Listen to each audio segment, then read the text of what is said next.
Olá, pessoal. O nosso grupo vai falar hoje neste vídeo sobre os oncogenes, os genes supressores tumorais e a sua relação com o câncer.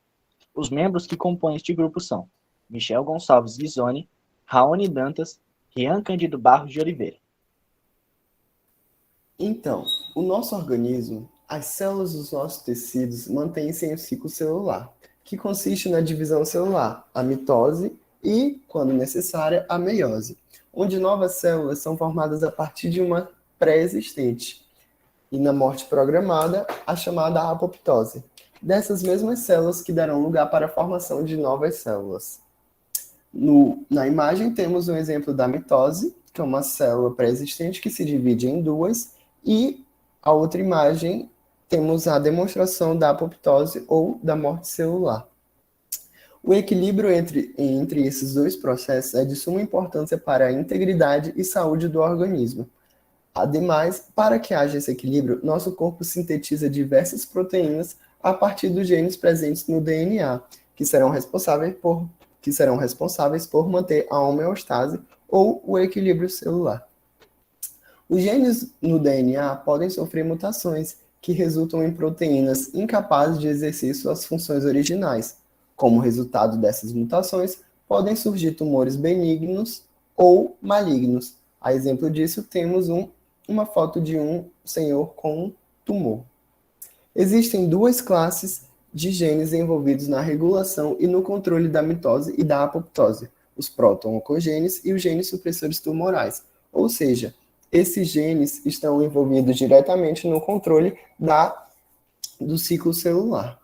E o reconhecimento dos mecanismos genéticos moleculares implicados na gênese e na progressão do câncer tem permitido obter novos métodos de diagnóstico e de acompanhamento, redirecionando de forma drástica a terapêutica do paciente com a neoplasia.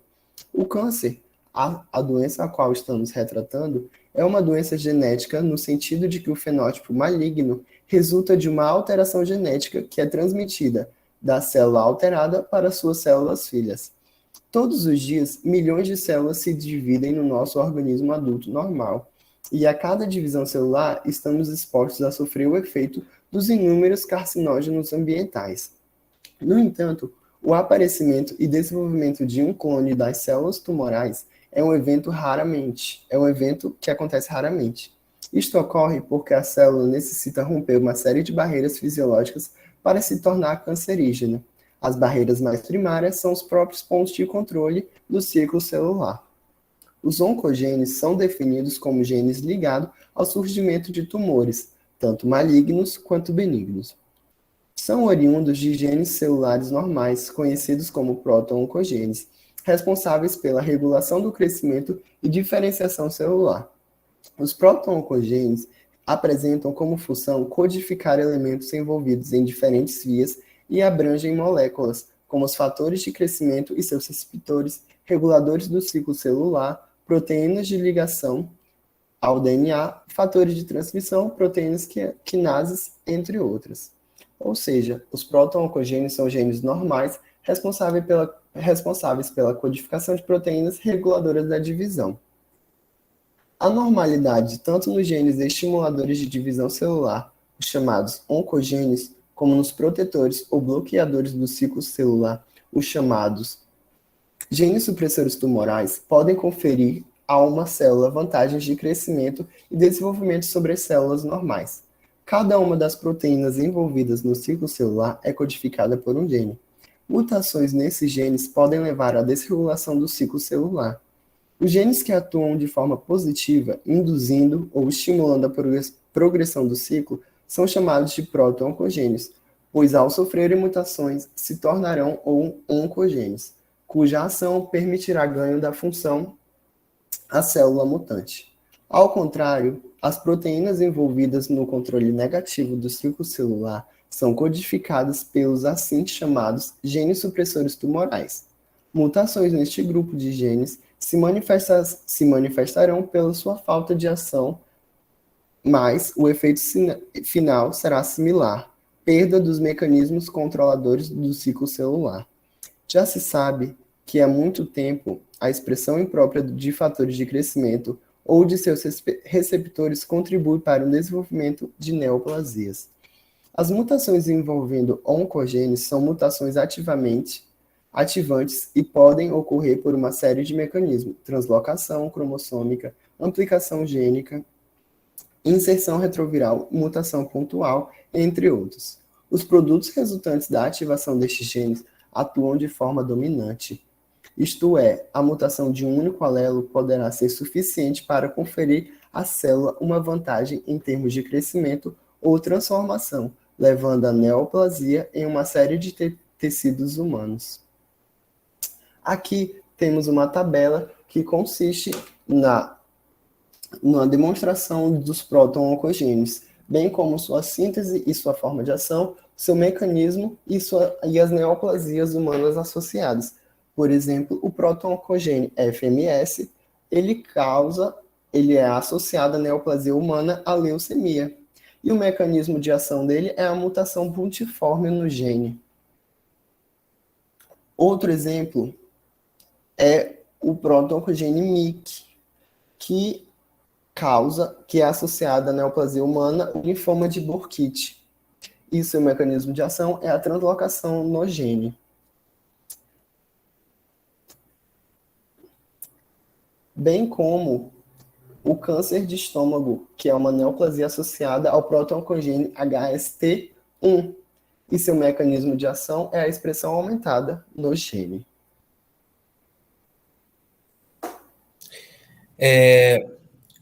Genes supressores tumorais. Como o Rian falou um pouquinho, os genes supressores tumorais, eles são conhecidos como os anti-oncogenes.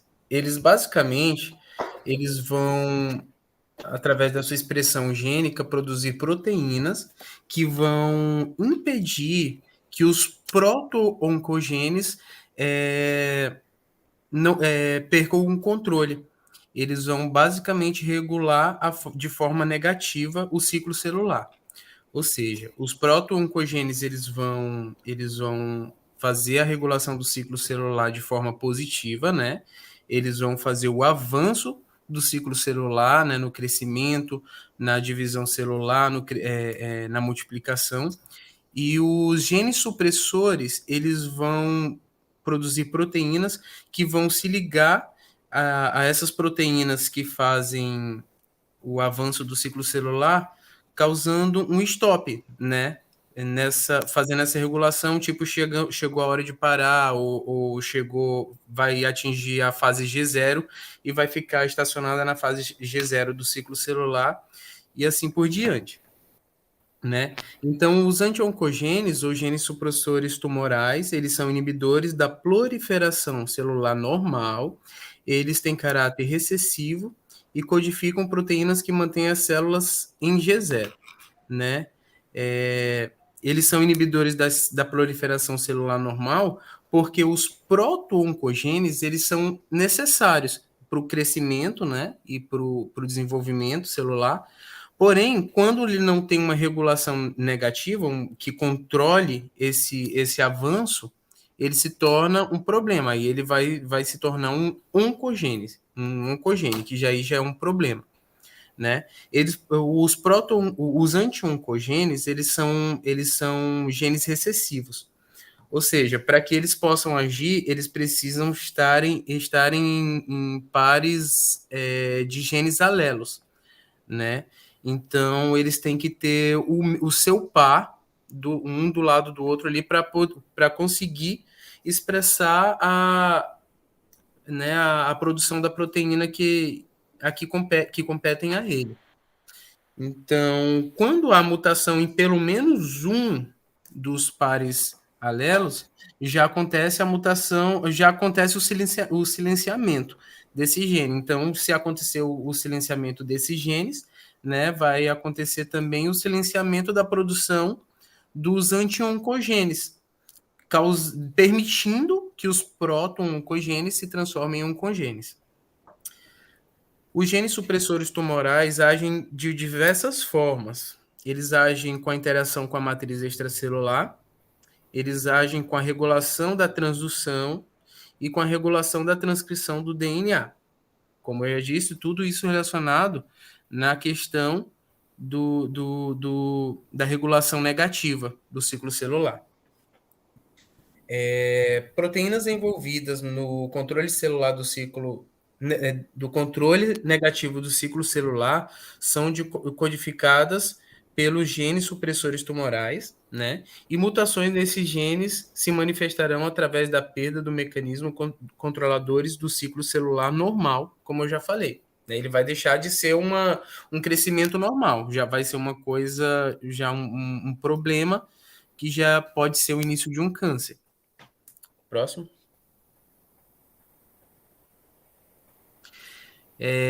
Entre os genes supressores tumorais, tem um dos principais, né, que recentemente foi descoberto, é o gene TP53.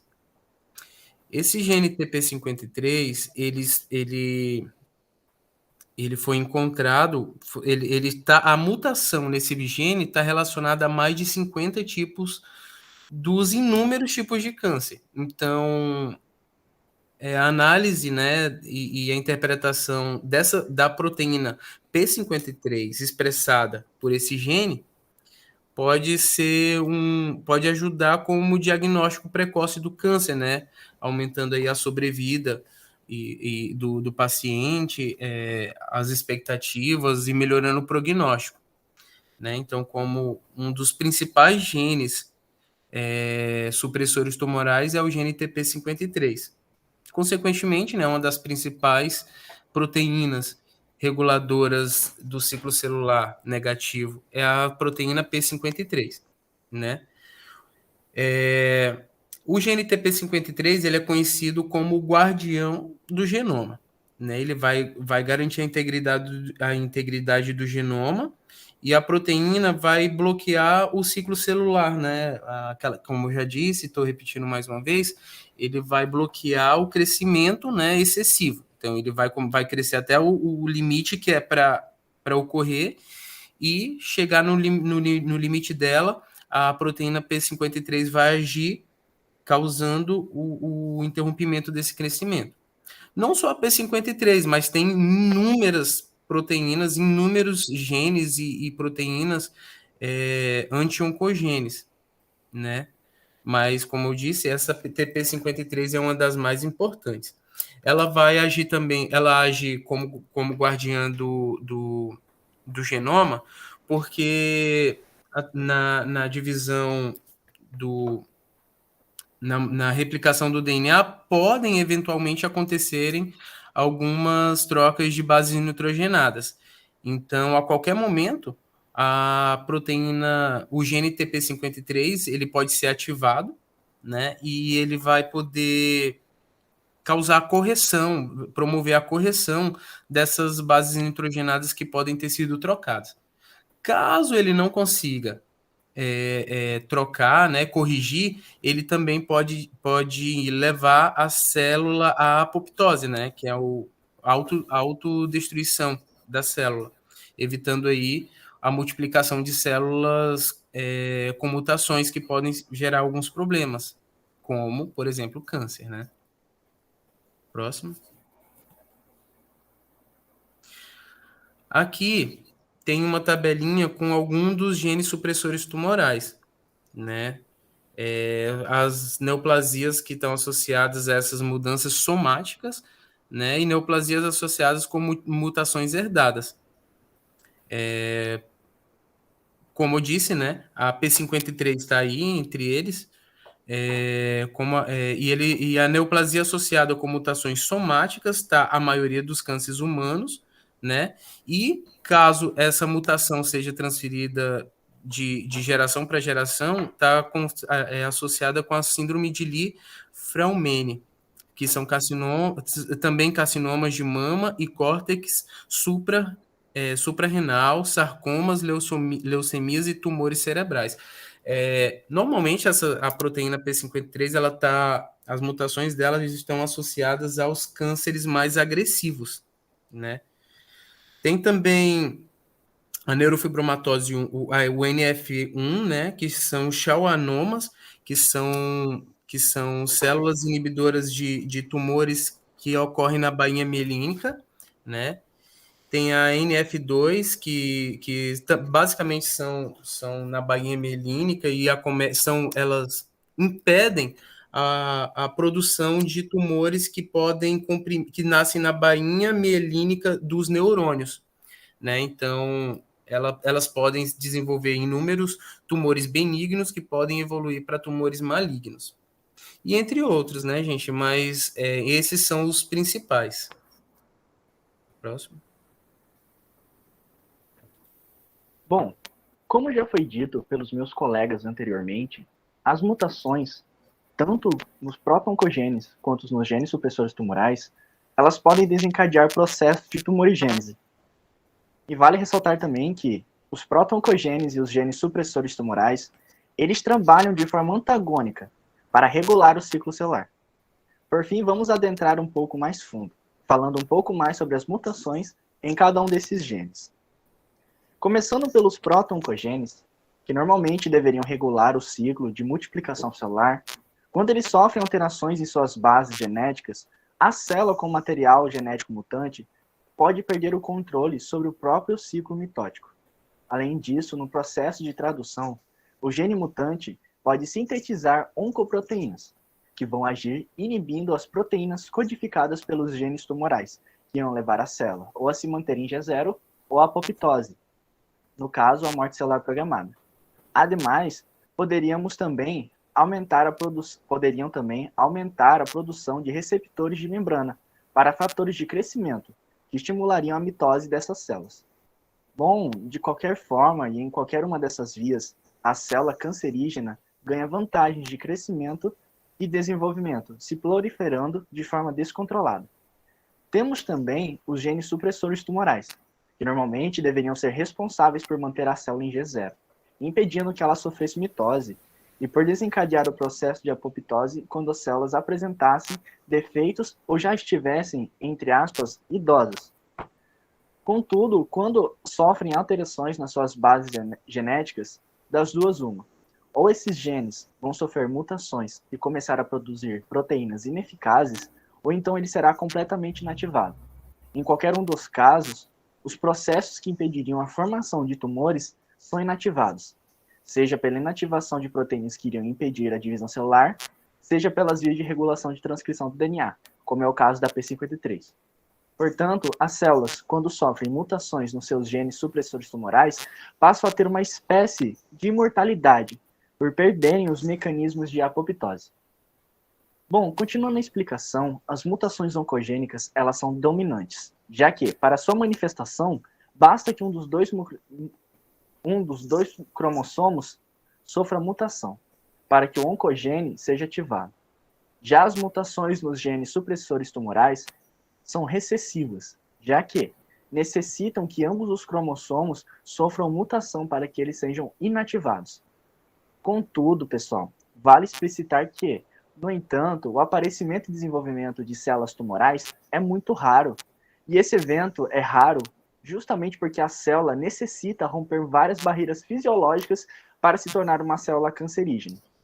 Pode passar o slide. Por fim, foi falado muito sobre mutações nos genes. Mas de onde vêm essas alterações? Podemos começar citando a herança hereditária, como uma das formas do indivíduo possuir alguma dessas alterações nos seus genes, onde o gene alterado ele é transmitido de pai para filho através de geração em geração. Como exemplo disso, nós podemos citar a síndrome de Li-Fraumeni, como já foi falado em relação à P53, que é uma síndrome onde o indivíduo, durante a sua vida todinha, pode desenvolver vários tipos de câncer, por conta que um dos pares de alelos responsáveis por codificar a P53 é inativado. Isso foi transmitido de geração em geração, de pai para filho, ou de mãe para filho. Por outro lado, nós temos também os agentes mutagênicos, como foram mencionados pelo Rian anteriormente, os carcinógenos ambientais, que podem induzir que essas alterações elas ocorram no material genético. Como agentes mutagênicos, nós podemos citar os raios UV, no raios solares, o raio-X, alimentos que apresentam químicos conservantes, algumas tinturas para cabelo e vírus que, ao parasitarem as células, vão estar realizando modificações no material genético para poder estar viabilizando a sua vida intracelular, no caso, na célula do hospedeiro. Pode passar. E, pessoal, vale mencionar também, rapidinho, a diferença entre tumor maligno e um tumor benigno. Um tumor benigno seria aquele onde as células mutantes elas seriam restringidas a apenas um tecido, apenas um órgão, apenas um lugar. Ela não sofreria metástase, não se espalharia pelo corpo todo. Ao contrário do tumor maligno. O tumor maligno, ele sofre metástase e ele é capaz de atravessar as fáscias e se espalhar por vários órgãos. Inclusive, em geral, quando as pessoas apresentam câncer, um tumor maligno, comumente as metástases elas aparecem primeiramente ou no fígado ou nos pulmões, por conta das metástases caírem na corrente sanguínea e irem pararem nesses órgãos. Pode passar. Bom, pessoal, essa foi a nossa apresentação. Espero que tenham gostado. Muito obrigado pela atenção.